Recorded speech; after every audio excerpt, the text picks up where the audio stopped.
Welcome back to this Ingram Angle special, The Left and Lawlessness. One of the reasons the left is able to get away with so much is because the media let them off the hook.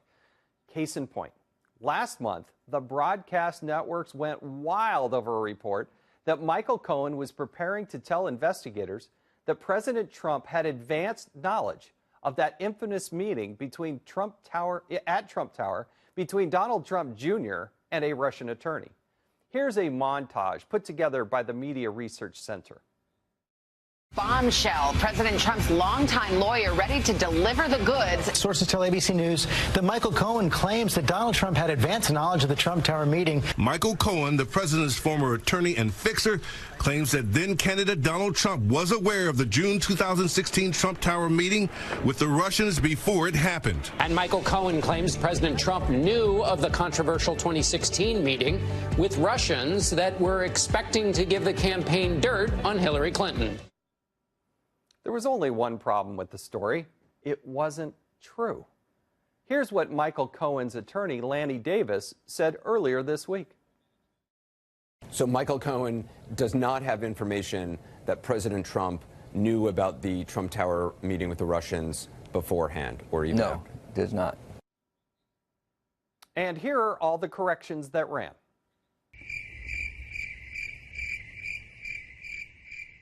Yeah. There weren't any. So joining me now for reaction is Howard Kurtz, host of Fox News' Media Buzz. Howard, thank you so much for joining us here.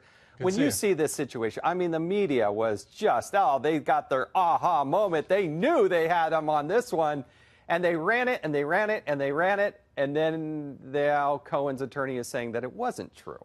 Yeah, we now know that it wasn't true. Michael Cohen doesn't claim it's true. Lanny Davis says it's not true. All that whole montage you just played comes from a CNN story. CNN was the one that broke this exclusive story. It still hasn't been corrected. And, you know, a major problem, Jason, with the coverage of the Trump presidency is that some news organizations have lowered the bar for what they publish. They're too quick to run and gun. They're too quick to put out allegations based on unnamed sources that sometimes turn out not to be true. CNN had a problem with that last year when it had to fire 3 journalists over an unsubstantiated story on Anthony Scaramucci. I asked CNN for comment this morning, haven't heard anything back, no public statement.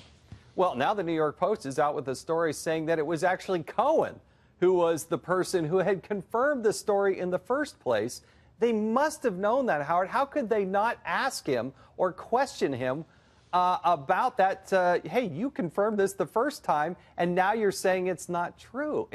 Doesn't the media, if they know that, don't they have an obligation, a duty, to then follow up with that second question and produce the appropriate apology or correction? Absolutely, but I would say don't hold your breath. And, you know, it's so ironic because every single day, many news organizations, and sometimes this is part of our job, hammer the White House. Well, you were wrong on this. Is the president lying about that? Why won't you come clean? I mean, it kind of dominates a lot of the coverage, and in the time of investigations, you might expect some of that. But when a member of the media, we all make mistakes, but when there is a mistake on a story of this magnitude, claiming advanced knowledge of this Trump Tower meeting, suddenly you don't see that same zeal to correct. Now, Lanny Davis, who, as we mentioned, Cohen's attorney, has said that he was an anonymous source for CNN. He believes he was trying to wave the network off the story. Maybe he wasn't clear enough. He's told me that he regrets that, but then CNN should come out and talk about that and so say, we now retract the story again. No public comment from the network. Yeah, that's what I meant to say is Lanny Davis, not Cohen. I mean, he's supposed to be representing him as the attorney,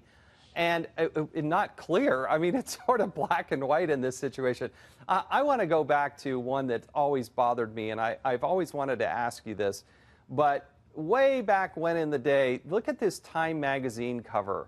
This is a cover story red-handed with Donald Trump Jr., making him look really ominous. I mean, there is still a question about this. What do you make of, I mean, Time magazine goes to great lengths. It's so inflammatory, and even now we're ending up maybe not even true.